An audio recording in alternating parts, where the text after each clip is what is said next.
Hi, my Bitcoin followers!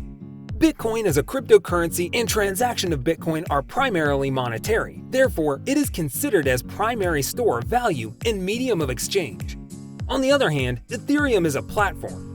It is the native token on Ethereum blockchain. Ethereum transactions may be executable code. Transactions are much faster on Ethereum network than on Bitcoin's. Ethereum was created as a complement to Bitcoin, not as competition. So guys, in today's video, we will be doing comparison between Bitcoin and Ethereum. Without further ado, let's begin. In January 2009, an enigmatic figure named Satoshi Nakamoto executed an idea that he had laid out in a white paper.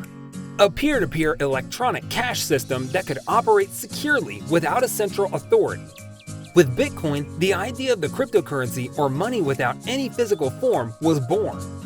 Bitcoin was not the first time that someone thought of a decentralized, non-physical form of money, but it was the first time that the idea actually caught on. The value of all other cryptos, including Ether, generally moves in tandem with Bitcoin, and Bitcoin is still traded more than any other coin. The primary purpose of Bitcoin was to establish itself as a viable alternative to traditional fiat currencies backed by countries.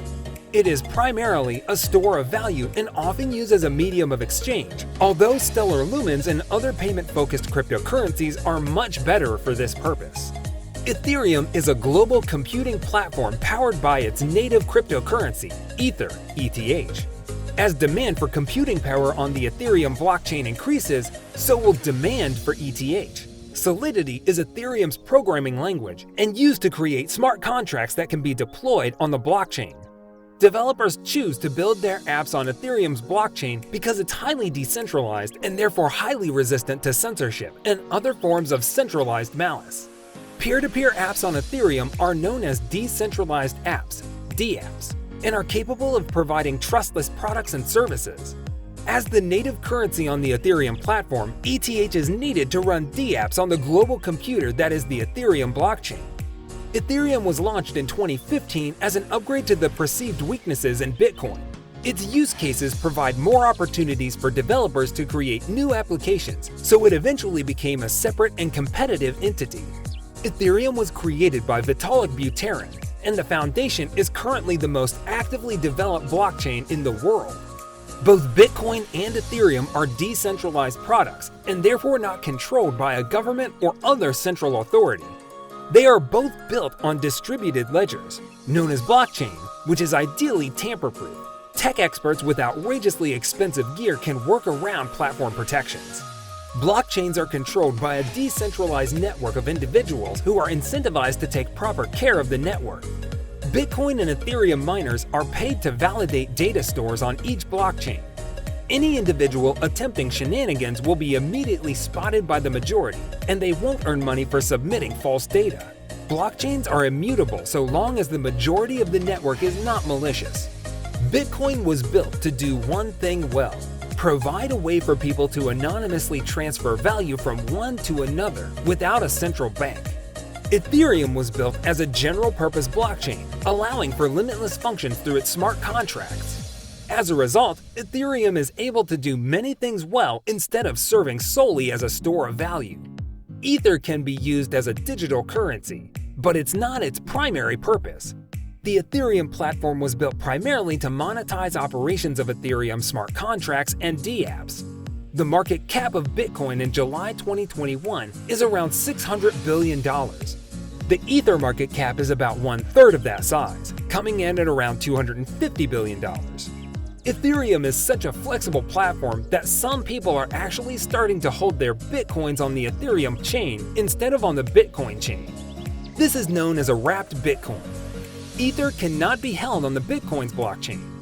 However, Bitcoin is much more widely accepted as a cash replacement.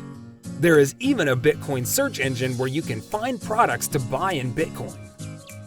If you are enjoying the video, then make sure to hit the like button and subscribe to the channel for more interesting videos about Bitcoin.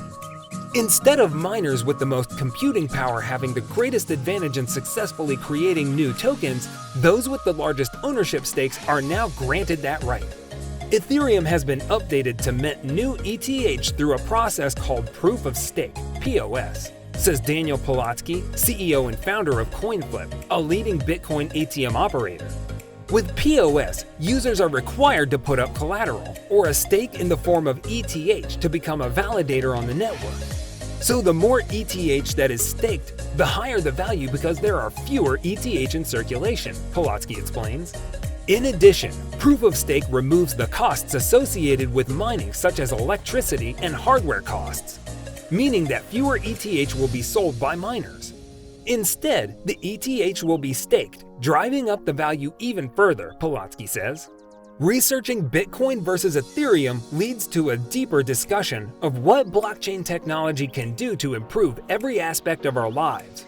If you want to know the future of everything from finance to the judiciary to construction, Bitcoin and Ethereum will likely be a big part of it. It's essential to understand that Bitcoin and Ethereum are fundamentally different ideas. Bitcoin is a store of value. Ethereum is a decentralized platform to host decentralized applications. Ether is the currency and programmable value that runs Ethereum. The backbone of Ethereum and Bitcoin are the same, however. Both of these cryptos run on blockchain technology to secure its networks. No longer do we have to rely on giving others our precious data to make transactions. Blockchain gives us the power to create a trustless, immutable way to do business. There may be little to really comparison between Bitcoin and Ethereum, but there will be huge comparisons to life before and after mainstream acceptance. The two leading cryptocurrencies have drastically different use cases and goals, with Ethereum itself operating as a decentralized network on top of which applications can be built. Many cryptocurrency tokens are actually issued over the Ethereum network. When people compare Bitcoin and Ethereum, it's a bit like comparing gold with electricity. They are both valuable, but they have very different uses, Adelman says. Ethereum is infrastructure. It is a blockchain that is in the early days, but has the potential to revolutionize finance and technology. The ability to use Ethereum platform to change the way mortgage transfers, security trading, and many other fields work has helped bring about this next characteristic. When it comes right down to it, the ultimate debate between Bitcoin and Ethereum as investments comes down to the investment's risk profile. Both are poised to perform well over time as the world becomes more digital and cryptocurrency's acceptance grows.